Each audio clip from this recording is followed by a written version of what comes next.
So Radio Winchcombe, it's time to bring on my next guest on today's show. Really excited to have him on. Let's say hello to the one and only Mr. Ben Haenow. Hello. Ahoy there. How are you?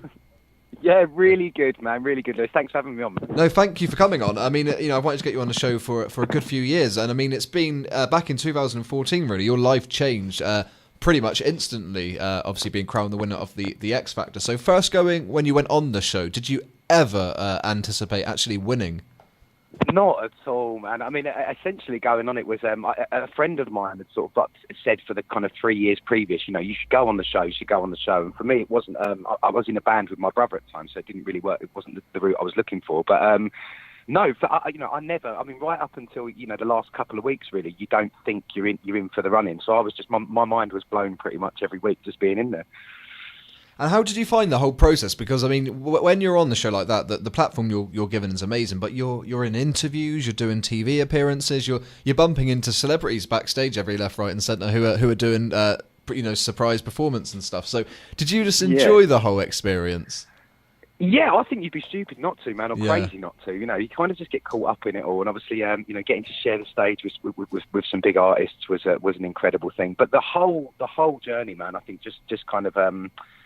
For me, it was one amazing experience after another. So I don't think you can prepare yourself for it. I don't think you can sort of, you can't explain it. It's almost like an out-of-body experience doing that whole thing, And I think once a year later, once you get to kind of sit down and take everything in, I think that's when everything starts to kind of, you start to pinch yourself and think, Christ, look what I've done, And of course, I mean, it didn't just stop there. You actually got the Christmas #1. Can you remember, where you were and how you felt when you got the news that, you've got it, you got the Christmas #1? Yeah, again, it's another one of the interview moments, and it still doesn't feel to this day. But we were just kind of finishing up doing some promo and stuff, I think, at that time. And the charts people came in kind of with a little #1 trophy and said, you're Christmas #1. And I think it's unreal to think that I've had a Christmas #1 up there with Cliff Richard. To think I'm in that sort of league is fantastic. So it's amazing, absolutely amazing. And do you still keep in contact with your mentor, Simon Cowell? No, funnily enough, he doesn't call me anymore. I think he's changed his number, maybe. But yeah, we don't. We don't, man. We don't talk at all. Even throughout the show, once you're done with the show, you kind of you get passed on to the music team and the label and stuff. So I think Simon mainly covers the TV side of things. So from then, you don't really see him. You don't really see him. Speak to him. Obviously, he's quite a busy chap. So we don't speak. I haven't had a text from him yet.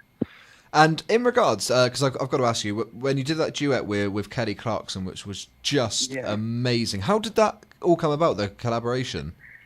It was, it's a strange one, man. Originally, we wrote the song just as a solo piece, so there wasn't a duet on it. After coming back from the US and writing it out there, we kind of the head of the label suggested maybe doing a duet on it and put a couple of names forward. One of them was Pink. Funnily enough, so it was Pink and Kelly Clarkson, and I was just like, wow, if I could get on the track with either of those people, it'd be incredible. And we sent the track across to Kelly. Kelly really liked it, and was just like, I'd be more than happy to do that. So it's essentially was put out by the label, the idea of it. I never really kind of saw it as a duet first of all, but obviously really happy with what came out. And for you, when it comes to songwriting, what do you look to for inspiration? I guess you can only look at, I think with anything, you kind of look at your own surroundings and kind of things that have affected you, I guess. It's easier to write from a point of knowledge, so something that you've maybe been through or experienced, rather than just sort of making something up and hoping that you can relate it to people. So I think particularly with the ups and downs from the show, for this brand new album anyway, I think a lot of it was kind of brought on by, the ups and downs of the show and kind of what happened in between then. So it's loosely kind of based on my life experiences from the show, really. And moving on, obviously, you've done loads of different things, but moving on from the show, tell us about the album. Yeah, so I chuffed to bits with it. Absolutely chuffed to bits with it. It's a completely new original tracks on there. We've got 2 covers, but the rest of the stuff was written with my brother and a producer called Johnny Maggs, who we met a few years back. It's definitely a more sort of honest sounding record, I think, lyrically, the kind of the content of it, than the first album was, But I think it's kind of an evolution of sound, and we've gone slightly edgier and slightly dirty with the production. So it's a bit of an evolution, but, not too surprising, not too many surprises from people who kind of listen to the first album. And what response have you had so far in regards to the album? It's been unreal, the support that we've had anyway, and the support that's kind of kept me going since sort of following on from the show and everything else has been unreal. The people that come around to the tours and stuff. And the last tour we done just came off in January, UK tour, and played some of the new stuff out there, and the reaction to it was absolutely brilliant. So people are loving it at the moment, from what I can hear. And I was going to say, well, I've seen an amazing reaction for you, but would you say, compared to the previous work you've done before, this album, it's really you, it's raw, it's you as an artist? Do you think it's different from your previous one?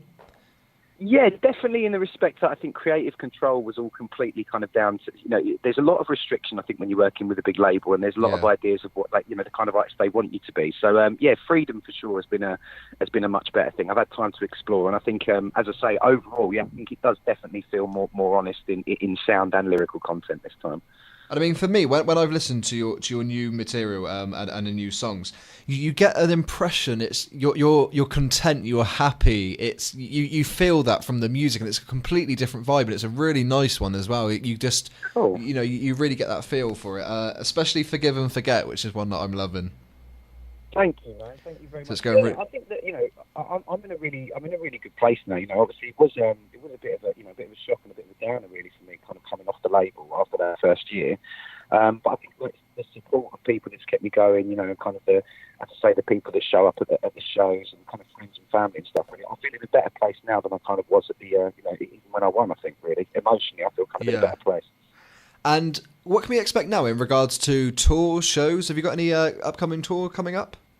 Do you know what? We've actually, it's funny enough, it's done quite well out in South Africa. I think the album reached number 3 out there. So we're looking at getting some dates out there if anybody fancies travelling to see us. But yeah, definitely up in the UK as well. Definitely doing that. We've got some festivals and a couple of other bits coming up. So just check, I suppose, just social media and stuff for that. Well, it's amazing having you on the show. That album's out right now, isn't it, for people to buy? It is, available to download on all digital platforms worldwide. So go and grab yourself a copy.